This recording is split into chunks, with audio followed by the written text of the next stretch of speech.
Габрово е град с изключителни традиции и история по отношение на благотворителността.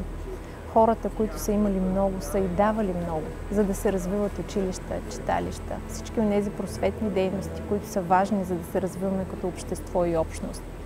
В Габрово има много неправителствени организации, които и сега са активни. Но за съжаление последните години стават все по-малко. Все пак имаме Женското благотворително дружество Майчина грижа, Обществената фондация ИМКА, организации с над 20 годишен опит и дейности в сферата. Това са организации, които трябва да бъдат подкрепени. Сигурна съм, че ще има и още много нови неправителствени организации, защото активното гражданство е онова, което ни движи напред. Двигателя, който трябва да даде възможност за развитие. Общинската администрация и общината трябва да бъде истински партньор на неправителствения сектор. Да има подкрепа, да има сътрудничество, да има добро взаимодействие, а не да се случва така, че нечия добра идея да бъде открадната или просто взета от някоя институция.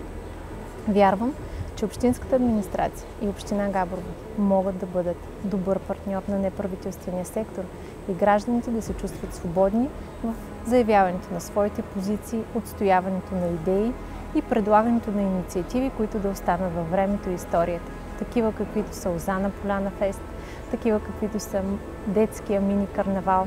Все идеи и инициативи тръгнали именно от неправителствения сектор.